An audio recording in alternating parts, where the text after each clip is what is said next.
Friday, March 11th, 1977. 11:58 p.m. Waylon Jennings pushed through the door of the Broken Spur and stepped into a room that had already decided who he was. Smoke thick enough to taste. Neon bar sign bleeding red across wood-stained walls. Laughter too loud. Pool balls cracking. The smell of spilled beer and decades of bad decisions soaked into floorboards that remembered every fight that ever happened here. This wasn't some tourist trap on Broadway. This was where Nashville's real outlaws came when they wanted to remind themselves they were still dangerous. And Waylon walked in alone. Black leather jacket, hat pulled low, hands loose at his sides. He didn't scan the room like he was looking for trouble, didn't nod at anyone who didn't deserve it, just moved through the noise like smoke moves through light. He gave Frank Dillard, the owner, a small nod. That was it. Then he did something that changed the entire temperature of the night. He sat down, took his hat off, and asked for coffee. Not whiskey, not beer. Coffee. And in a bar like the Broken Spur at midnight on a Friday, that choice said more than any speech ever could. It said, "I'm not here to get sloppy. I'm here to stay clear." Within 30 seconds, the room went silent. Not because anyone told it to, because everyone suddenly understood they were watching something unfold. And what happened next didn't just end a confrontation. It created a standard for how a man handles his name when someone tries to take it from him. The Broken Spur wasn't where you went to be seen. It was where you went to prove you belonged. By 1977, Nashville had already started turning into something else. The Grand Ole Opry was polishing itself for cameras. Record labels were chasing crossover hits. Country music was getting softer, cleaner, safer. But the Broken Spur didn't care about any of that. It was dark wood and low ceilings and men who'd been kicked out of better places. Bikers who dealt in things nobody talked about. Session players who'd burned every bridge in town and didn't regret a single one. Songwriters who wrote about whiskey and loneliness because they lived inside both. This was the kind of bar where your reputation walked in before you did, where silence could mean respect or a warning depending on who was watching, and everyone was always watching. Frank Dillard had owned the Broken Spur for 18 years. He didn't break up fights. He let them expose themselves. Let men show who they were when nobody was stopping them. Then he'd decide if they were allowed back.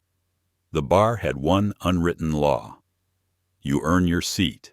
You don't buy it. You don't talk your way into it. You earn it by being real when everyone else is performing.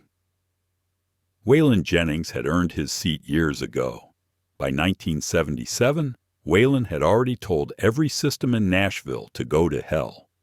Fought RCA until they let him produce his own records. Told the Opry he wasn't changing his sound for their approval. Recorded honky-tonk heroes. And proved outlaw country wasn't a marketing gimmick. It was survival. He'd earned the right to walk into any bar in this city and be respected without saying a word. But lately, something had started spreading through the Broken Spur. A rumor. Quiet at first, just whispers between drinks. But rumors in bars like this don't stay quiet. They grow. They become facts if nobody stops them. The rumor was simple. Waylon's gone soft. All that outlaw talk was just image. Now that the money's rolling in, he's no different than the rest of them. Radio made, label controlled, playing a part. Jesse Colton had heard it 3 times that week. Jesse was a songwriter, one of Waylon's road friends, the kind of guy who could read a room by the volume. He knew when laughter was real and when it was covering something meaner. That afternoon, Jesse had sent Waylon a message, short, direct.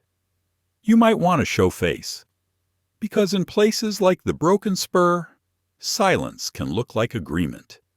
And if Waylon didn't show up, The rumor would cement itself as truth. So Waylon came, not to raise hell, not to prove anything, just to be present, to let the room see him and decide for themselves. He pushed through the door at 11:58 p.m. The bar was packed. Friday night energy. Pool table in the back surrounded by bikers mid-game. Bartender pouring doubles without measuring. Women at the bar laughing at jokes that weren't funny. Two quiet guys in the corner who didn't clap for anybody. And at the center of it all, holding court like he owned the place, was Hank Mercer. Hank wasn't a musician, wasn't a biker, wasn't anything except loud. He was the kind of man who needed other people to feel big, the kind who tested legends in public so he could borrow the smoke. He'd been talking about Waylon all week, building up to this moment, waiting for his chance. When Waylon walked in, Hank saw it, and he took it.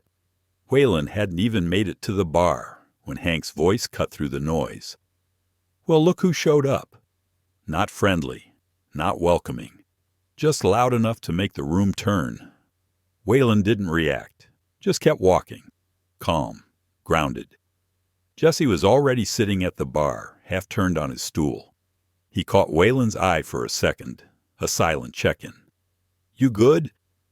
Waylon gave the smallest nod. "I'm good." He sat down next to Jesse, took his hat off, set it on the bar gently.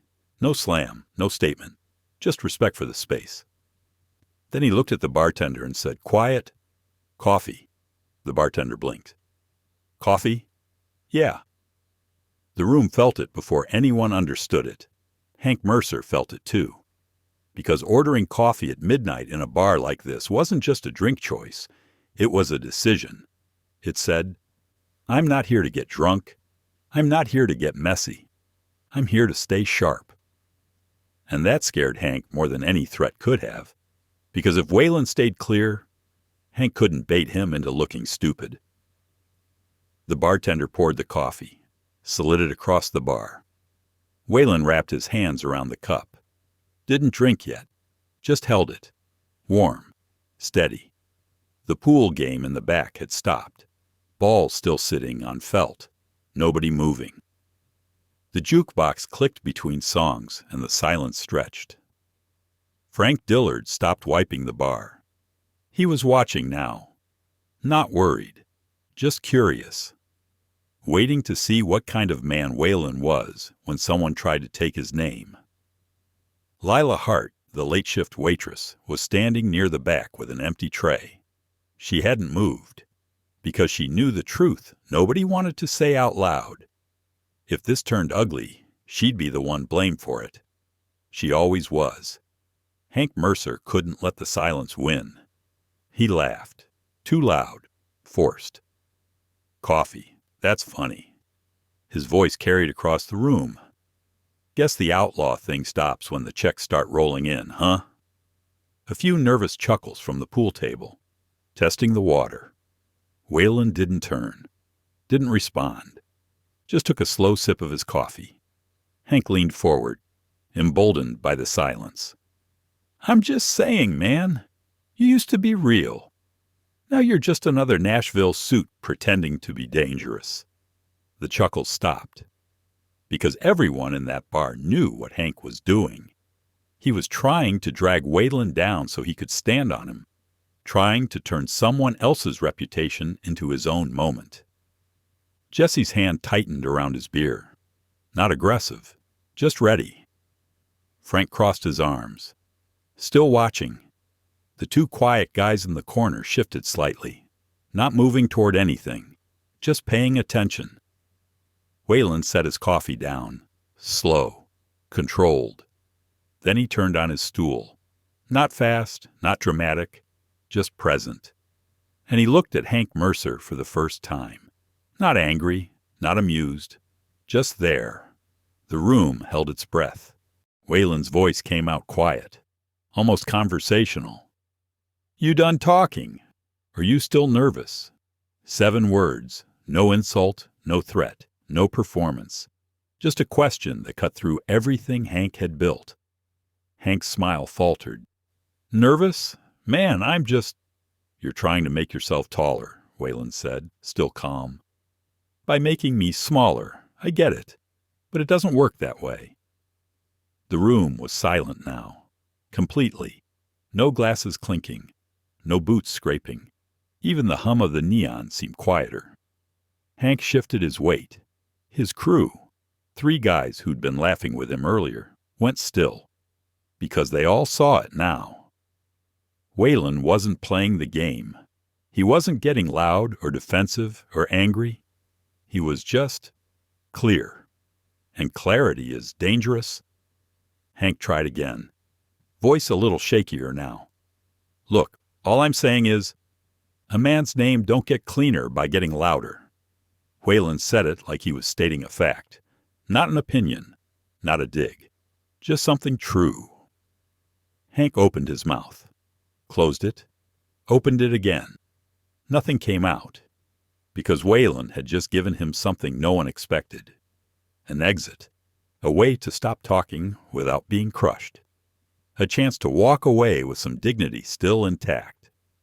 Waylon could have destroyed him, could have humiliated him in front of the entire bar, could have turned Hank into a story people told for years. He didn't, because the goal wasn't to win. It was to end it clean. Waylon picked up his hat, stood slowly, not rushing, not performing. He reached into his jacket, pulled out a folded 20, slid it across the bar toward Lila. "For the trouble the room almost caused," he said quietly. Lila's eyes went wide. She opened her mouth to protest, but Waylon was already turning back to Hank. He looked at him one more time.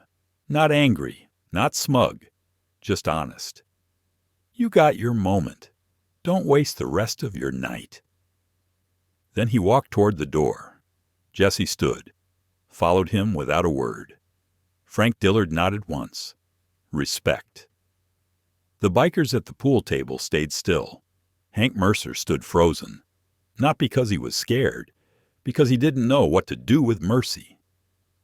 Waylon pushed through the door and stepped out into the Nashville night. Cold air. Quiet street. The noise of the Broken Spur muffled behind him. Jesse caught up. "You didn't have to leave?" "Yeah, I did." "Why?" Waylon stopped, looked back at the bar. "Because if I stay, someone talks themselves into round 2, and then it becomes about violence instead of truth." Jesse nodded slowly. "You think Hank learned anything?" Waylon shrugged. "Not my job to teach him. Just had to make sure the room saw what real looks like." They walked to Waylon's truck, got in, drove off. Behind them, the Broken Spur stayed quiet for another 3 minutes. Then slowly, noise returned. Pool balls cracked. Conversations restarted. The jukebox kicked back in. But nobody talked about Hank. They talked about the man who'd ordered coffee at midnight and walked out before pride could turn the night into something ugly. Within 3 days, the story spread. Not through newspapers, not through radio interviews, just the way legends spread in Nashville. Whispers between musicians, bartenders telling late-night customers, people who'd been there telling people who hadn't. "You hear what happened at the Broken Spur?" Hank Mercer tried to call out Waylon. What did Waylon do? Ordered coffee, stayed calm, gave Hank a way out, then left before it could turn. By Monday, every bar on Music Row knew the story. By Wednesday, session players who'd never met Waylon were using it as a reference point. Be like Waylon at the Broken Spur. Stay clean. Don't let pride make your decisions. Hank Mercer stopped showing up to the Broken Spur. Not because anyone kicked him out, because he'd exposed himself. Shown the whole room he was more interested in borrowed glory than earned respect. And in a place like that, once you're exposed, there's no coming back. Lila Hart kept that $20 bill, framed it, hung it in her apartment. Years later, someone asked her why. Because he didn't have to do that, she said. He could have let the night turn into chaos, and I would have been the one cleaning it up. But he saw that, and he stopped it before it started. Why do you think he did it? Lila thought for a long time. I don't think Waylon Jennings cared about being the toughest guy in the room. I think he cared about being the cleanest. And there's a difference. Years after that night, young musicians coming up in Nashville would hear the story. They'd ask about Waylon, about how he stayed true when everyone else sold out, about how he earned respect without demanding it. The old heads would tell them, Waylon understood something most men don't. Power isn't about how loud you can get. It's about how calm you can stay when someone's trying to make you react. Because what happened that night wasn't about toughness. It was about restraint. About seeing a man try to drag you into the mud and choosing not to go. About protecting the people around you from the chaos pride creates. Waylon didn't walk into the Broken Spur to win a fight. He walked in to prove something quieter, something harder. That a man's strength isn't measured by how hard he can hit. It's measured by how much he can carry without breaking, how much noise he can ignore without responding, how much pride he can let go of without losing himself. That night, Waylon carried the weight of a room full of men testing him. He ignored the noise. He let go of the easy win. And he walked out clean. That's why the room went silent. Not because he threatened anyone. Not because he dominated anyone. Because he didn't come to win. He came to stay clean.